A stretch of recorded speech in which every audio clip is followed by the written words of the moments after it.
ओम शांति भाई जी। ओम शांति। भाई जी, आज आपसे मैं जानना चाहता हूँ कि राजयोगी की दिनचर्या क्या होती है।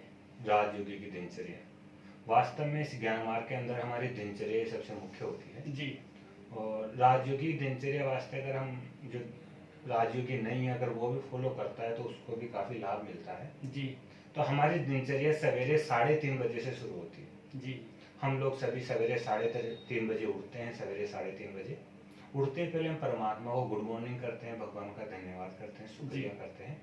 उसके बाद 1-2 मिनट के लिए हम शुभ संकल्प करते हैं। जी जैसे मैं शुद्ध आत्माओं में, पवित्र आत्माओं में स्वस्थ हूँ, ऐसे शुद्ध संकल्प करते हैं। जी फिर 1-2 मिनट के पश्चात हम थोड़ा उठ करके हाथ मुंह धो करके थोड़ा रिफ्रेश होते हैं। फ्रेश होकर के फिर हम मेडिटेशन में बैठते हैं, ध्यान में बैठते हैं। जी और लगभग 4:45 बजे तक हम ध्यान में बैठते हैं, 1 घंटा के आसपास में। जी और उसके पश्चात में उठ करके नहाना धोना, फ्रेश होना, वो सब तैयार होकर के हम सवेरे की जो हमारी मुरली क्लास होती है, ज्ञान की मुरली होती है, वो मुरली क्लास करते हैं। सवेरे लगभग 7 से 8 का समय होता है सभी सेंटर पे। थोड़ा बहुत कहीं पे आगे पीछे होता है तो अलग बात है, लेकिन 1 घंटे का हमारा वो होता है। जी इसके बीच में हमारा विशेष ध्यान रहता है कि हम जो आजकल की दुनिया में होता है सवेरे सवेरे उठ के न्यूज़ पढ़ना, पेपर पढ़ना, जी तो हम ये सब मुरली क्लास के बाद ही करते हैं, क्योंकि दुनिया की खबरें तो जानना एक ज़रूरी होता है नॉलेज के हिसाब से। जी लेकिन इसकी शुरुआत हम 8 के बाद ही करते हैं, न्यूज़ वगैरह पढ़ना। क्योंकि सवेरे सवेरे माइंड के अंदर नेगेटिव बातें हमारे अंदर नहीं जानी चाहिए, अच्छी बातें जानी चाहिए। इसलिए जी पहले मेडिटेशन, फिर ज्ञान मुरली सुनते हैं, वापिस आकर के नाश्ता वगैरह होता है। या जो समर्पित भाई बहन होते हैं अपने अपने डिपार्टमेंट में अपने अपने सेवाएं करते हैं। और जो गृहस्थी भाई बहन होते हैं वो भी उसके बाद में अपना जो भी काम धंधा, बिजनेस, दुकान वगैरह होती है उस पर चले जाते हैं। जी इस दौरान हम सारे दिन में ये ध्यान रखते हैं कि हम कोई भी कार्य की शुरुआत करने से पहले जी हम परमात्मा का आह्वान करते हैं, परमात्मा को बुलाते हैं और उसके बाद में कार्य की शुरुआत करते हैं। जी सारे दिन में जो भी भोजन वगैरह करते हैं, नाश्ता पानी करते हैं, उसमें ही पहले परमात्मा को याद करते हैं, परमात्मा को बुलाते हैं, संकल्प करते हैं कि परमात्मा की सत्य इस भोजन में इसमें समारी इसको प्योर बना रही है, शुद्ध बना रही है। तो ऐसे हमारी सारे दिन का कार्यक्रम होता है, दिनचर्या होती है।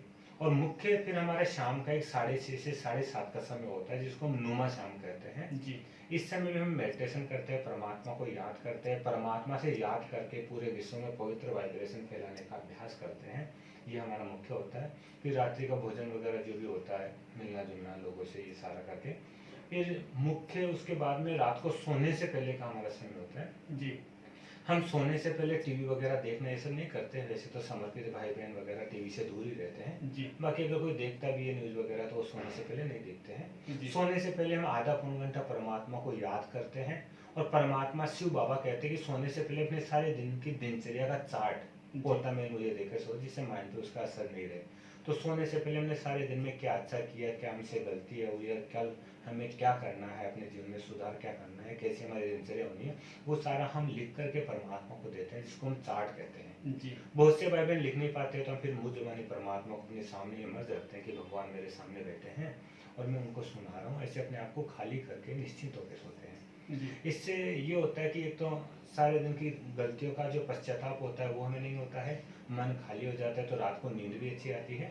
और सवेरे उठते हैं तो एक रिफ्रेश माइंड हमारा होता है। मेडिटेशन करते हो तो अच्छा हमारा योग परमात्मा से लगता है। जी कई बार लोगों को लगता है कि सवेरे 3:30 बजे उठना तो बड़ा डिफिकल्ट होता होगा, बड़ी मुश्किल होती होगी। लेकिन हमारी दिनचर्या इतनी अच्छी हो जाती है कि रात को समय पे सोना हो जाता है। हम सभी कोशिश करते हैं कि रात को 10 सवा 10 तक सो जाए, है ना। तो समय पे सोना होता है, समय पे उठना भी हो जाता है ना। और ये हम खुशी खुशी से करते हैं। देखो जो भी कार्य का खुशी खुशी से किया जाता है तो उसमें मेहनत अनुभव नहीं होती। जी और दूसरा आयुर्वेद भी कहता है कि सवेरे जल्दी उठना स्वास्थ्य के लिए भी अच्छा है। तो स्वास्थ्य वर्धक भी हो जाता है, तन का भी फायदा हो जाता है, मन का भी फायदा हो जाता है। तो ये हमारी दिनचर्या होती है सवेरे 3:30 से लेकर रात को 10 बजे तक। जी भाई जी, जो लोग देर से आते हैं ज्ञान मार्ग में, उनके लिए क्या पुरुषार्थ करें। हाँ, बहुत से लोगों के संकल्प होता है कि हम तो ज्ञान मार्ग में थोड़ा देर से आए हैं, हम आगे जा सकते या नहीं जा सकते, या हम क्या पुरुषार्थ करें। जी लेकिन वास्तव में इस ज्ञान मार्ग में परमात्मा ने हमें ये छूट दी है कि कोई कितना भी देर से आए, जी लेकिन जब से आए तब से उसने क्या पुरुषार्थ किया है, वो परसेंटेज यहाँ पे देखी जाती है। जैसे समझो कोई व्यक्ति 10 साल से ज्ञान में चल रहा है, लेकिन 10 साल से उसने हर साल एक दिन की मुरली मिस करी है, माना 10 साल में उसने 10 मुरली मिस करी है। और एक व्यक्ति 2 साल से ज्ञान में चल रहा है, लेकिन उसने 2 साल में एक भी मुरली मिस नहीं करी, तो 2 साल वाला उसमें परसेंटेज के हिसाब से आगे हो जाता है। और दूसरा इसमें यह भी है कि हमने अपने जीवन में ज्ञान को कितना धारण किया है। जी। एक व्यक्ति 5 साल से ज्ञान ज्ञान में चल रहा है, लेकिन उसने अपने क्रोध पे समझो विजय नहीं प्राप्त करी, और एक व्यक्ति 1 साल से ज्ञान में चल रहा है लेकिन उसने क्रोध पे विजय प्राप्त कर ली, तो उसका नंबर आगे हो जाता है। तो हमने अपने जीवन में कितनी धारणाएं करी, कितने परसेंटेज में अपने चेहरे और चलन से हमने परमात्मा का अनुभव कितनों को कराया, श्रेष्ठ ज्ञान का अनुभव कितनों को कराया, उस हिसाब से हम आगे जा सकते हैं। जी। क्योंकि इसमें एक तरह से परमात्मा कहते हैं रिजर्वेशन सिस्टम भी ज्ञान मार्ग में परमात्मा ने रखा है। जैसे दुनिया में भी देखते हैं कि हर जगह रिजर्वेशन का एक सिस्टम होता है, एक ट्रेन भी होती है, तो उसमें लास्ट तक कुछ सीटें खाली रखी जाती जी। है ना, विशेष व्यक्तियों को विशेष कैटेगरी के हिसाब से वो लास्ट में भरी जाती है ना। तो ऐसे परमात्मा कहते हैं लास्ट तक भी यहाँ पे कोई भी आत्मा अगर ज्ञान में एंट्री लेती है तो उसके लिए भी आगे जाने का रास्ता खुला रहता है। अब बात आती है हम क्या पुरुषार्थ करें। जी। तो सबसे सहज पुरुषार्थ जिसको हम स्टैंडर्ड पुरुषार्थ कहते हैं कि हम रोजाना की दिनचर्या मेंटेन कर लें। जी। अगर हम रोजाना की दिनचर्या नियम पूर्वक मेंटेन करते हैं, सवेरे रोजाना 3:30 बजे उठना, हर कार्य में परमात्मा को साथ रखना, भोजन परमात्मा की याद में अगर बनाते तो बनाएंगे तो खाते समय परमात्मा की याद में भोजन करें, शाम का योग है ना, जी।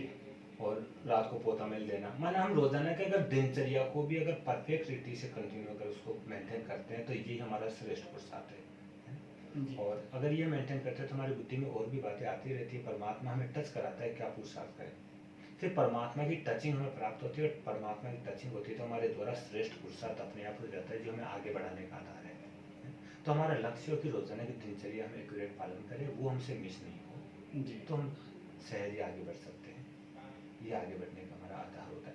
और एक और इस ज्ञान में विशेषता ये है कि इस ज्ञान मार्ग में कोई भी परमात्मा ने, शिव बाबा ने उल्हाना नहीं छोड़ा, कोई हमें परमात्मा को ये नहीं कह सकते कि इस कारण से, हर एक बात का उदाहरण परमात्मा ने इस यज्ञ के अंदर रखा है। जो मैं कुछ बातें बताता हूँ, जैसे कोई बुजुर्ग ऐसे नहीं कह सकता कि मैं पुरुषार्थ नहीं कर सकता, क्योंकि ब्रह्मा बाबा बुजुर्ग थे, 60 साल की अवस्था में परमात्मा ने प्रवेश किया और 93 साल की उम्र में उन्होंने संपूर्णता को प्राप्त किया।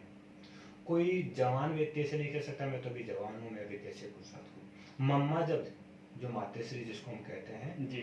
मम्मा इस यज्ञ में 16-17 साल की उम्र में आई थी, लेकिन उन्होंने भी पुरुषार्थ करके नंबर 1 पद प्राप्त किया।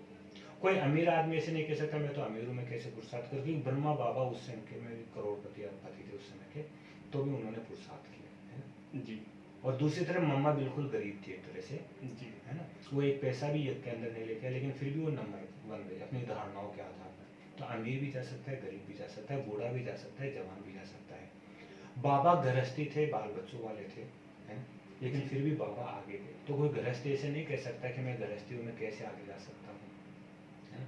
और मम्मा कुमारी थी, तो कोई कुमार कुमारी या बैचलर व्यक्ति वैसे नहीं कह सकते मैं आगे कैसे जा सकता हूँ, क्योंकि मम्मा कुमारी होके भी आगे गई और बाबा गृहस्थी होके भी आगे गए। तो हर एक बात का उदाहरण है ना? इसलिए बाबा ने ये भी एक उदाहरण रखा कि शुरू में आने वाले भी आगे जाएंगे और लास्ट में आने वाली कोई कोई आत्माएं भी तीव्र पुरुषार्थ करके लास्ट में आते हुए फास्ट जाके फर्स्ट नंबर में जाएगी। जी। है? तो हर एक व्यक्ति, परमात्मा का ज्ञान इतना सहज है, इतना आसान है कि हर एक व्यक्ति वो किसी भी कंडीशन में लेकिन पुरुषार्थ करके आगे बढ़ सकता है। आगे जाने का हर एक व्यक्ति को चांस है ना? बस ये है कि उस परमात्मा की सेवा पे हम चलते रहे या राजयोग की दिनचर्या को फॉलो करते रहे। ठीक है, ओके भाई, बहुत बहुत धन्यवाद राजयोग की दिनचर्या बताने के लिए और पुरुषार्थ में आगे जाने के लिए। धन्यवाद परमात्मा का। ओम शांति।